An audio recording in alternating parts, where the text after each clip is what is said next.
Do you love interior design but can't make the business side work? You've come to the right place. Welcome to Success by Design, mastering the business of interior design. Whether you want to elevate in your current interior design firm, start your own firm, or move the needle when it comes to your existing firm's trajectory, this is your masterclass, and I'm your host, Katie Erickson. Learn from my mistakes as I built a coast-to-coast, multi-million-dollar interior design firm. I share nearly 20 years of serving as a university professor of undergraduate and graduate business courses with you. And best of all, I bring in experts in all things business and interior design. Class starts now. Hey everyone, welcome back to Success by Design. I'm your host, Katie Decker Erickson, and today we're taking an even deeper dive into the subject of knowing your target market as an interior designer. Specifically, we are going to look at demographics, psychographics, and the nuanced wants and needs of the clients you hope to serve. And if that sounds like a mouthful, it is. We are going to unpack it. So it's easy to think that target market is just a marketing buzzword. I remember when I taught undergraduate and graduate courses at a couple different universities, everyone thought, oh, target market, I know what this is. But then we get into the details of it, and that's where it gets real and it gets exciting because we get to link it to profitability.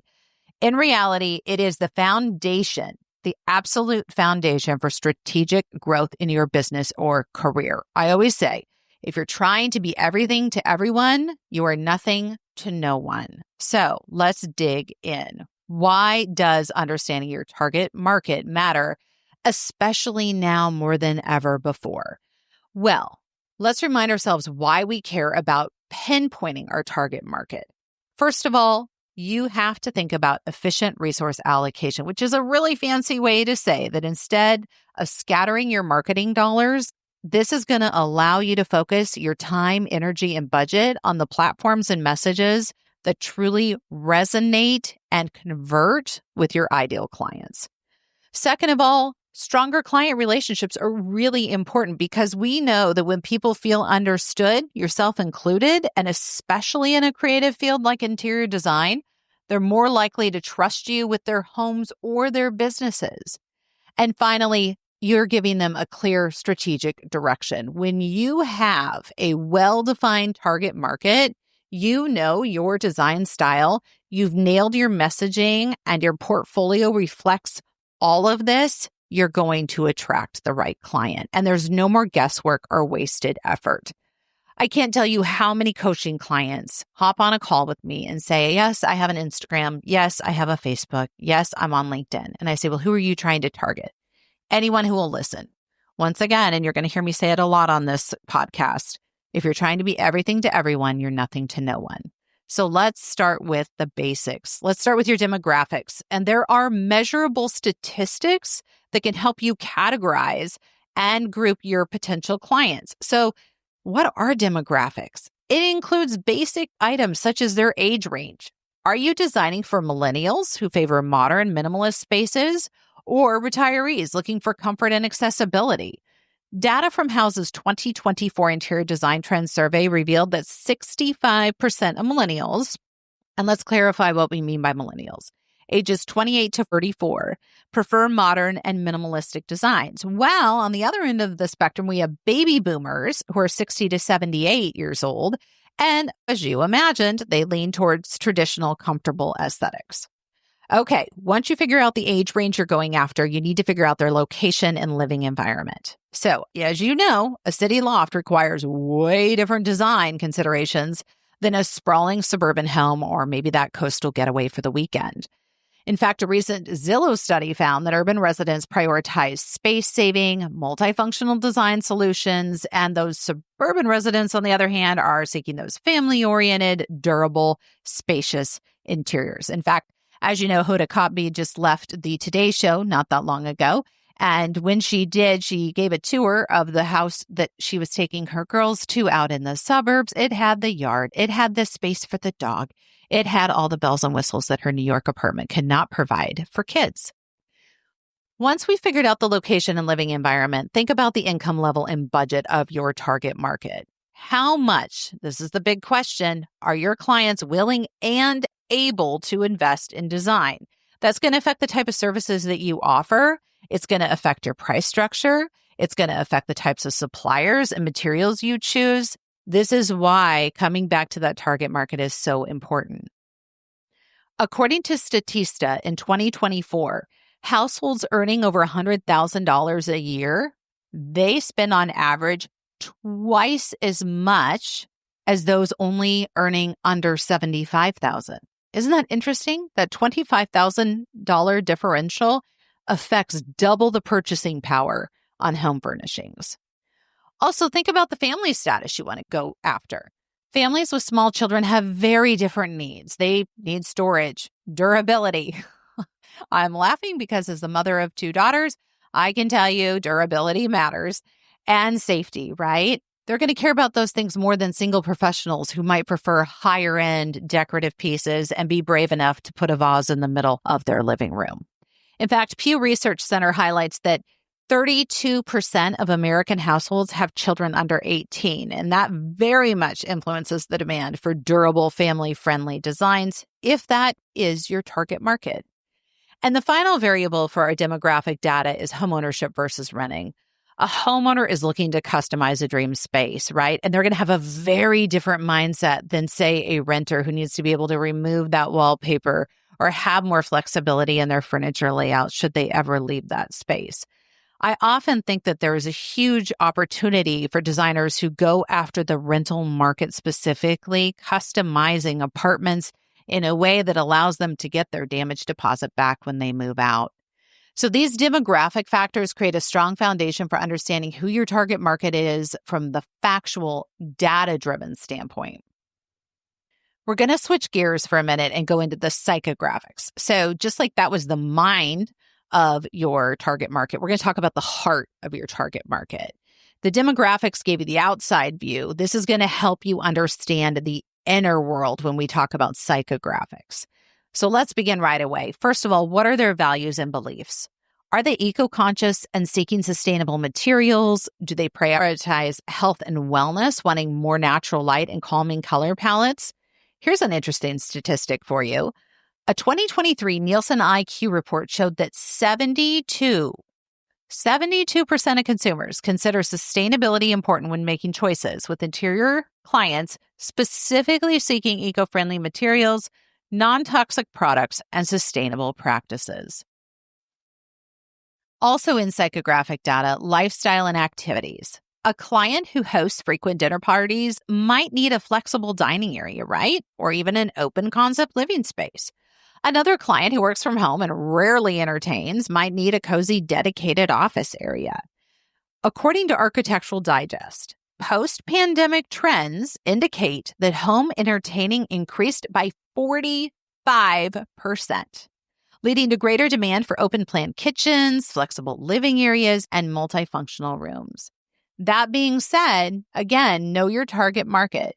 Do they want to entertain, or do they want that cozy place at the end of the day to give them a hug that is theirs and theirs alone? Also think about their hobbies and interests. Maybe they're art collectors and they require gallery-like lighting and wall space. Maybe they're pet owners and they need durable, pet-friendly textiles. Tech enthusiasts, they might be looking for smart home integration. This is where we're getting into the nitty-gritty of who our target market is. Also, learning about their personality. I mean, some clients crave bold, vibrant spaces that reflect how outgoing they are. I'll never forget one of my coworkers when I first graduated loved the color orange. And if you could have seen and met Robin, her whole personality screamed orange. That's who she was. She was loud and she was proud and she was so much fun. And there's no other color that would typify her. Others, though, may prefer subtle, understated designs that exude serenity. I'll never forget one of my favorite clients. Actually, we built her entire house around one singular pillow that she absolutely loved that had all of the colors of a succulent in it, and her house turned out beautifully. Also, think about your target market's aspirations and goals. These psychographics we're talking about are going to reveal your client's hope for their home or offices and what that hope says about them. Do they want to project status, creativity, or comfort? Really figure out what do you feel like your target market is going for, because their design choices will reflect these aspirations.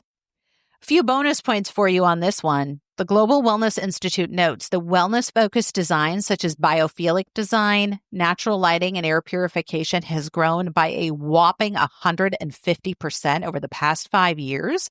This is happening as homeowners are prioritizing health at home. Also, when it comes to technology and convenience, Deloitte's 2024 Smart Home Survey indicates that 68% of homeowners in the age bracket of 25 to 45 prioritize technology integration in their spaces. Smart lighting, automated window coverings, and connected appliances are top features. In fact, speaking from personal experience here, when my double wall oven went out, the number one feature I wanted in the new model was Wi-Fi, so I could pick kids up from school and turn on my oven and have it preheated before I even arrive home. And that is our new reality, right? In addition to demographic and psychographic information, let's talk about those wants, needs, and motivations. This is so valuable because this is what is driving your client. And fair warning, sometimes clients don't know what they want. Sometimes they don't know their needs, right? And they don't even know what their motivation is. It's our job to help tease that out. Let's start with functional needs. Every client, no matter their style, needs functionality. When we talk functionality, we're talking adequate storage, logical layouts, and comfortable spaces. Demographics help you narrow down these needs, like a growing family needing more space. That's why that National Association of Realtors study that recently came out showed that almost 90% of homeowners prioritize functional spaces with ample storage, easy to maintain materials, and efficient layouts.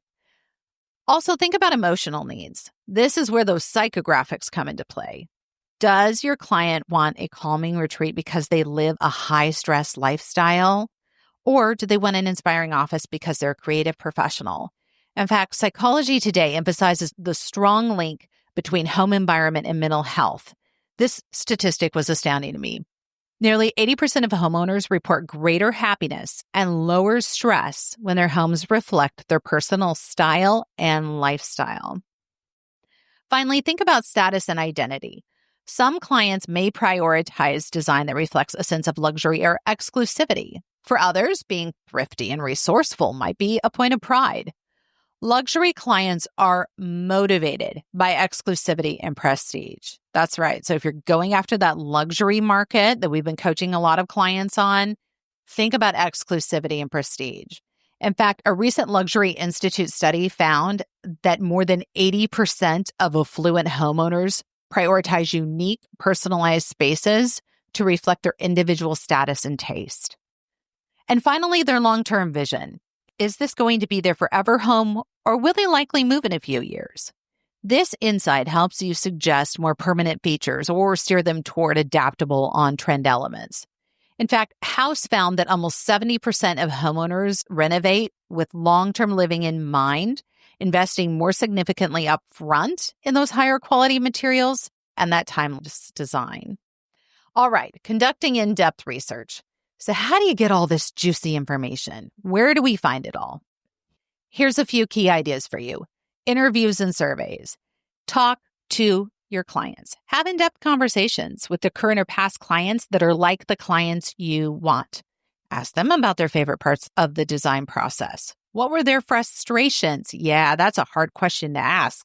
But you know what that gives you? The chance to iron out your processes for the next client. And then what really lights them up? Everybody has something, and sometimes it's pretty fascinating, the responses that you get. You can use a simple questionnaire and a conversation to understand those priorities. Even SurveyMonkey is practically free and can be, depending on which format you use. In fact, they found out that using client surveys regularly can help a business with a 30 to 50% higher client retention rate. If you want to be heard, so do your clients, and give them the opportunity to do so one way or another. Also, let's talk social media insights. Track which of your posts resonate most on platforms like Instagram, Pinterest, TikTok, wherever you may be. Which images get saved or shared often? That's a clue as to what your audience is excited about. One big caveat here. It may be other designers following you. Be careful with that one. Make sure and sort your data and understand who is chiming in about the plans that you are creating. And then data tools and analytics. If you run ads or have a website, dig into the analytics to see which demographics are engaging with your content. Google Analytics is a favorite of mine. It's such a great way to see who is actively involved with you and your site. And then you get to tweak your marketing to navigate around that. And then, this one can be hard, but you got to do a competitive analysis. Study your competitors and where they're finding success. Are they targeting a similar audience or an entirely different demographic? Do what they're doing if it's working well. Let's bring it all together. Your ideal client avatar. Let's combine this demographic and psychographic insights into a holistic portrait of your ideal client, often called a client avatar or persona. And this was one of my favorite assignments to give out when I was teaching even grad school. For example, what does the person you want to do business with actually factually look like? Yes, you even get to name them.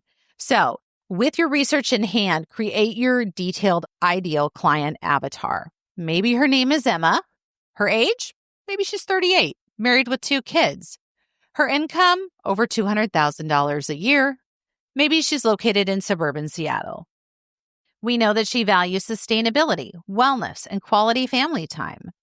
And her lifestyle is that she is a busy professional. She's frequently entertaining family and friends, super health conscious, and she values aesthetics combined with practicality, back to being married with 2 children.